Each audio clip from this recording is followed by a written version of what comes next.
Some men noise their whole lives and call it strength. I made something else instead. I made a company, a reputation, and a promise to my daughter that no one would ever make her feel small for carrying my name. It took 63 years, a mortgage I paid off twice, and one very foolish man with a very good suit to prove I'd kept it. Welcome to Dad's Fierce Revenge. Get yourself a coffee, find a comfortable chair, and remember, the people in these stories always had a choice. They just didn't think the other person had one too. It was a Wednesday in late November, Kelowna, British Columbia. The kind of morning that smells like wood smoke and wet pavement, where the mountains behind the city are already white at the top, and the lake is that flat gray color it gets when the seasons turned for good. I was in my workshop behind the house on Lakeshore Road, fitting a dovetail joint on a blanket chest I'd been building for my granddaughter's 5th birthday, when my phone lit up on the bench beside me. My daughter, 7:52 in the morning. She calls me every Sunday at 10, never on a Wednesday, never before 8. I picked up on the second ring. She didn't say hello. She said, "Dad," and then she stopped, and in that one syllable I heard every year of her life at once. The 10-year-old who fell off her bike on the gravel lane and didn't cry until she thought I wasn't watching, and the 26-year-old standing at the back of a hospital corridor, telling me her mother's scan results had come back, and the 32-year-old woman she was right now, trying very hard not to fall apart before she'd even told me what happened. I set down the chisel. "Where are you?" "At the park," she said. "The one on Abbott Street." Me and Lily. It was 7:52 on a Wednesday morning, and my daughter was at a park with my 4-year-old granddaughter instead of at work. "Don't move," I said. "I'm coming." I found her on a bench near the water's edge, the kind of spot where you can see the whole south end of Okanagan Lake stretching out flat and gray and enormous. Lily was crouched at the edge of the path, feeding a Canada goose a piece of torn bread, completely absorbed in the project, the way small children get when the world has narrowed to one very important task. She had her winter hat on sideways and her boots on the wrong feet, and she was whispering something to the goose that I suspect was very serious advice. My daughter sat with her hands in her coat pockets and her eyes somewhere past the water. I sat down beside her and watched Lily and the goose negotiate for a moment. Then I looked at my daughter. "Talk to me." She breathed in through her nose, slow and careful, the way she does when she's organizing herself. When she's trying to be steady. "He let me go, Dad." I kept my face very still. "From Caldwell Hume?" She nodded. "Yesterday afternoon. Walked me into the boardroom, 2 HR people I'd never met, and my husband's father sitting at the head of the table like it was his meeting to run." She stopped, because it was. "He arranged it. He knows the managing partner. They went to school together at Upper Canada College 40 years ago, and apparently that's all it takes." I looked out at the lake. "He got you fired."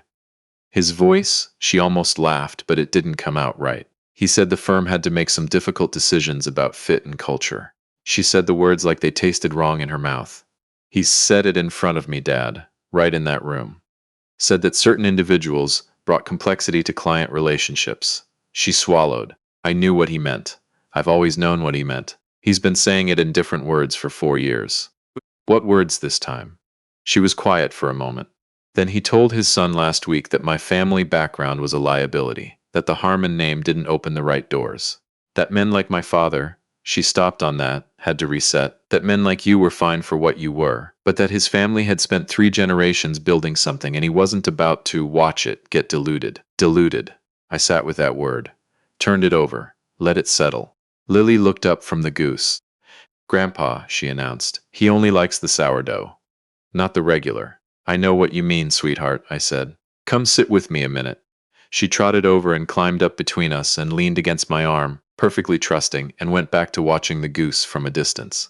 My daughter looked at Lily, then at me, and her face did something complicated that she was trying very hard not to let me see. "Dad, I don't know what I did wrong. I billed more hours than anyone in my cohort last year. I brought in 2 new accounts on my own. I stayed late, I came in early, I did everything." "You didn't do anything wrong," I said. "Then why?" "Because," I said carefully, "her husband's father is a man who has spent his entire life making sure the room he walks into already belongs to him. And when it doesn't, he rearranges it until it does." I stood up. Slow. The way I do when I've already decided on the next 3 steps and I'm just waiting for my body to catch up. "Get Lily's bag." My daughter blinked. "What?" "The bag, sweetheart. Get it. I'm not doing this on a park bench." She looked at me the way she used to when she was 16, and I'd say something like that, half suspicious, half hoping I knew something she didn't. She got the bag. I took Lily's hand. Lily accepted this with great seriousness and immediately began telling me about the goose's dietary preferences in considerable detail. "Where are we going?" my daughter asked, as we reached the car. I opened the back door for Lily. "I'll tell you when we get there, Dad. Get in the car." She knew that tone. Every child knows that tone. The one that doesn't come with an argument attached. She got in.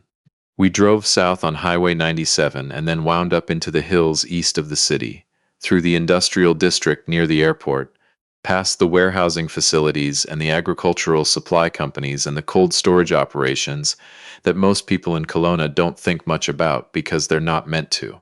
They just exist. They do their work. They don't need anyone to notice them to keep running. My daughter kept glancing at me, waiting. In the back seat, Lily had discovered that if she pressed her face against the window and breathed, she could fog up a circle and draw in it. She was working on something she described as a dragon, though it looked to me more like a very determined cloud. "Dad, you're being strange. I know. You're scaring me a little." "Good, means you're alert." She turned to look at the road ahead. "Where are we?" And then I turned off the highway onto a private drive, and the building came into view.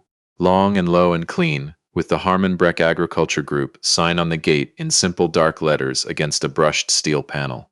Behind it, 3 climate-controlled processing and packaging facilities, 2 cold storage warehouses, a transport fleet of 11 vehicles, and 422 acres of contracted orchard land spread across the Okanagan and Similkameen valleys. The quiet you get in a car when someone stops breathing normally is a very specific kind of quiet. "Dad." My daughter's voice had changed completely. "What is this?"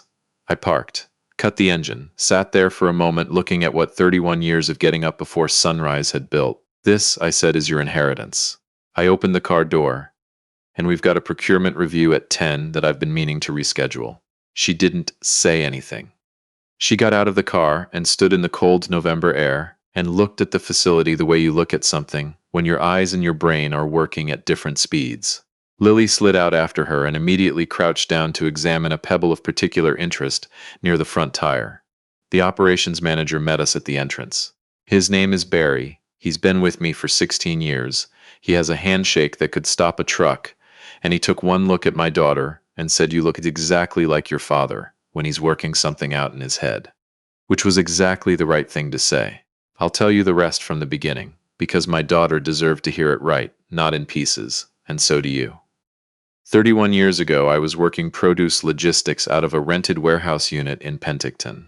24 employees, 2 refrigerated trucks, contracts with 4 local growers.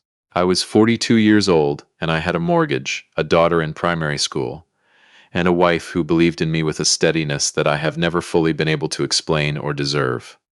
We didn't have anything extra. We had exactly what we needed, which I have since come to understand is its own kind of wealth. I had watched my own father build a business and lose most of it because too many people knew what he had before he'd finished building it. Cousins showing up with investments to propose. Old friends with ideas they needed money for. A business partner who smiled through 3 years of handshakes and then walked off with the distribution contracts when my father's back was bad and his attention was elsewhere. I made a decision early. I would build in the quiet. I would live in the modest house and drive the modest car and let people assume what they assumed. The money went back into the business every year for 31 years. New contracts, expanded facilities, equipment upgrades, staff development. Harmon Breck went from a rented warehouse unit to the 3rd largest regional agricultural processor in the province. And I did it without ever telling anyone at a dinner party what I did for a living unless they asked directly. And even then I said supply chain. My daughter grew up knowing her father worked hard. She knew I got up before her every morning and came home after dinner and spent weekends driving out to check on the orchard contracts. She knew we weren't short of anything. She didn't know the scope of it, and I didn't tell her because I needed her to build her own confidence first. I needed her to know that whatever she became it on her own terms, not because of whose name was on a building. She became a corporate lawyer. 7 years at Caldwell Hume LLP in Vancouver before she married and relocated to the Kelowna office 3 years ago. She's good, she's excellent. She can read a contract clause the way a surgeon reads a scan. fast and precisely, and without flinching. Her husband, from what I've seen, is a decent man who loves her and has the misfortune of having a father who is not. The father. Now there's a particular kind of man. Fourth generation money from a family that started in mining, moved to real estate, and somewhere along the way started confusing net worth with worth as a human being. He has the handshake of someone who decided at 25 how much to squeeze based on whether he thought you were worth gripping. He calls people like me salt of the earth in that specific tone that means he's already decided I'm part of the scenery. He and the Caldwell Hume managing partner. Old school ties. The kind of relationship where a phone call accomplishes what an official process would take months to do, and nobody writes it down. My daughter had been at that firm for 7 years. She made them money. She brought in clients, she stayed late, and came in early and did everything right. And on a Tuesday afternoon, he walked into a boardroom and undid it in 20 minutes because he could. Because the managing partner owed him a favor, or wanted to keep owing him one, and my daughter's job was the currency.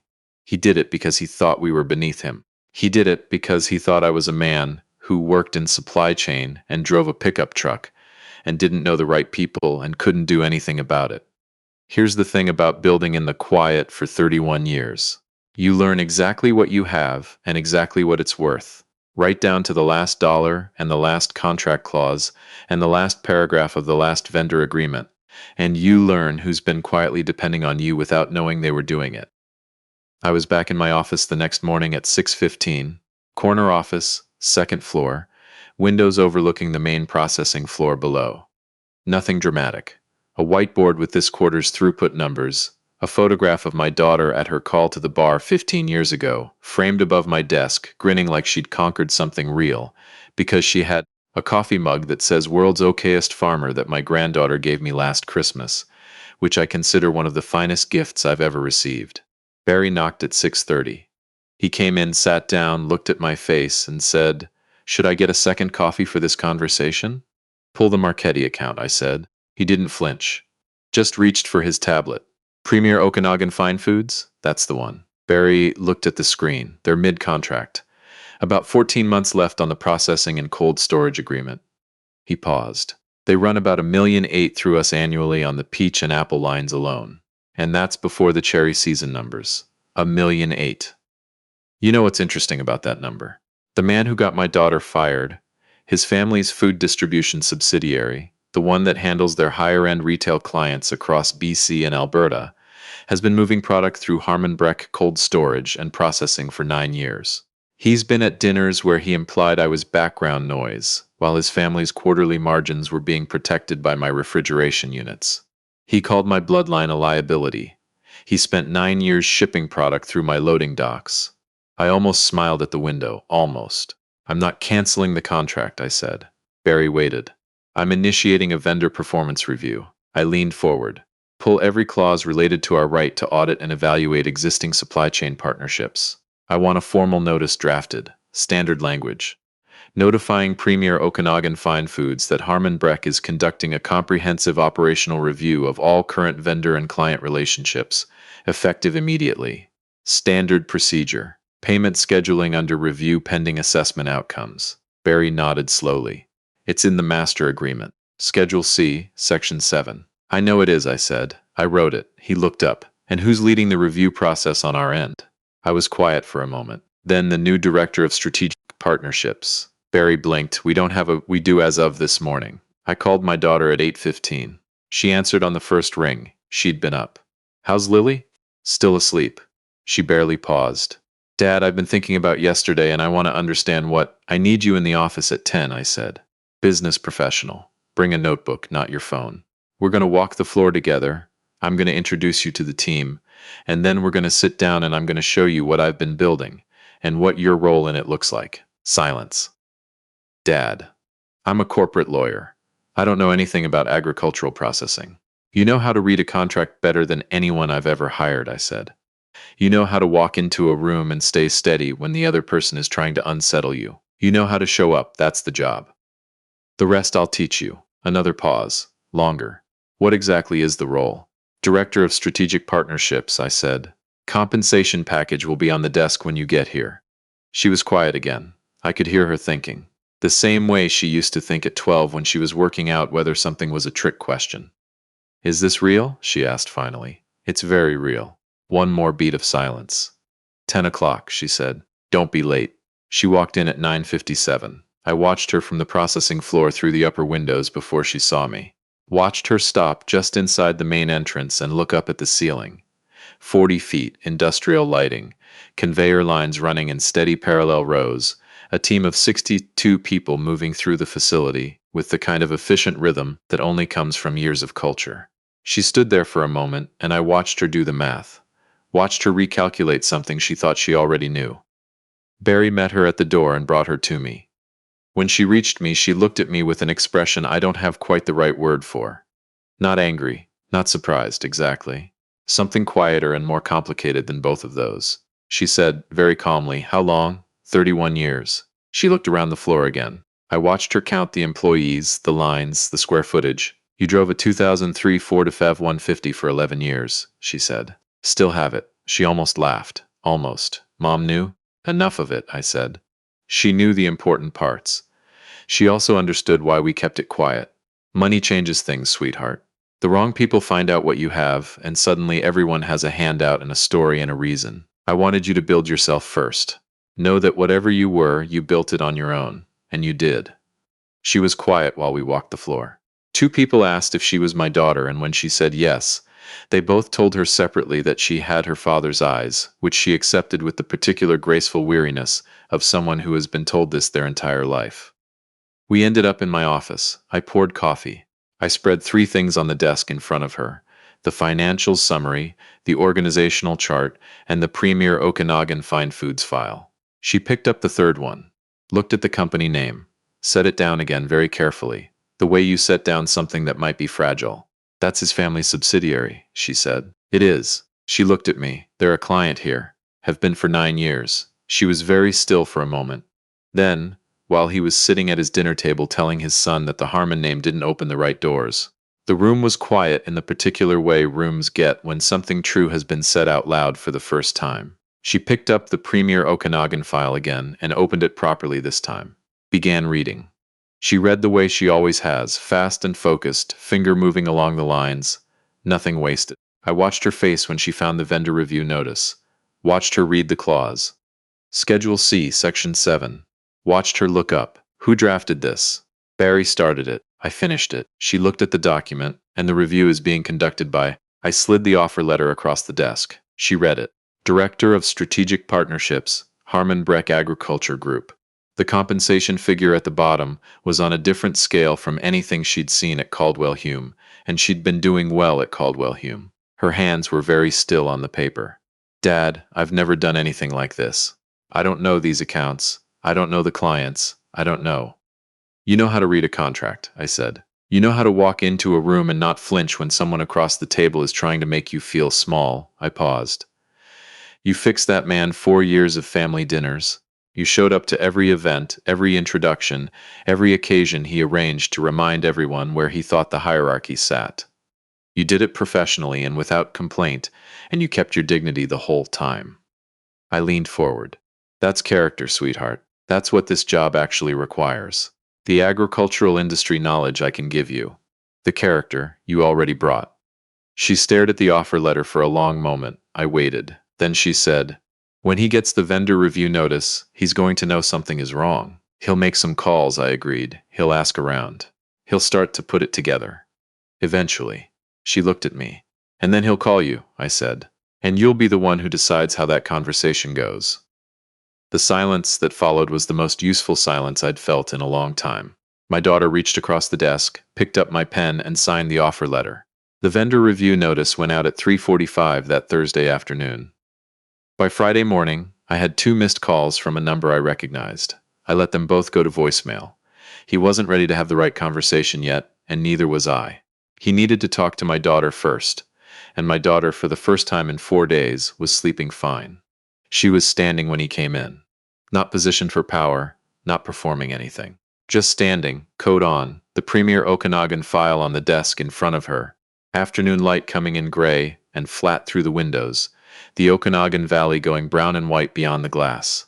She looked, if I'm being honest about it, like someone who had been in that room her entire life. He stopped in the doorway, took in the office, the facility visible below through the window, the name on the door that he was only now reading properly. He looked at my daughter. She looked back at him. She said, "Thanks for coming in. Have a seat." I was in the hallway, just outside the door, close enough to hear everything, far enough to let her have the room. I heard the chair. "There's been some confusion," he started, "about this review process." His voice was measured, practiced, the tone of a man who is very good at walking into situations and rearranging them in his favor within the first 30 seconds. "We've been in a productive relationship with this company for nearly a decade, and I think if we look at the actual performance metrics, the review is standard procedure," my daughter said. "It's in your contract. Schedule C, Section 7, a pause. His voice shifted, softer, recalibrating. He said her name, said he wanted to clear the air about some things, said that whatever had happened recently in terms of family dynamics, that was separate from the business relationship, that he was sure they could find a way to... Business is business, my daughter said. He stopped. That was his phrase. He's said it at every family dinner where something uncomfortable was introduced, and he wanted to end the conversation. My daughter had heard it enough times to know exactly what it meant and exactly how to use it in the other direction. "Right," he said slowly. "Yes, business is business. So let's be professional," she said. "I've had our team prepare a revised service agreement, restructured terms, adjusted updated performance and delivery benchmarks. Nothing punitive. Standard revisions based on the review findings." She slid the folder across the desk. The silence that followed had a particular quality to it. The quality of a man reading a document that makes sense on every line and can't be argued with on any of them, while understanding that the person who prepared it knows exactly who he is and exactly what he did. "These terms," he said finally, "they're reasonable." "I know they are," my daughter said. "I wrote them to be." More silence.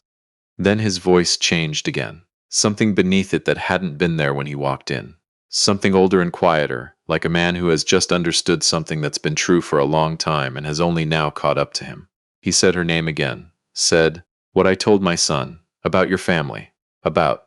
He stopped on the word. Couldn't quite finish it. "I was wrong," he said. "I've been wrong about a number of things for longer than I'd like to admit, and I told myself it was about standards, about protecting what we'd built." He stopped again. "No, I was wrong. That's the whole of it." My daughter was quiet for a moment. Then she said, "I appreciate that, I do, and I forgive you. Genuinely." He said, "Thank you." "The review will run its course," she continued. "Whatever happens professionally, on its own terms, evaluated on its own merits. That's all anyone's entitled to." She paused. "But there's something I need to say to you. Not as a vendor, not as your son's wife, as a person."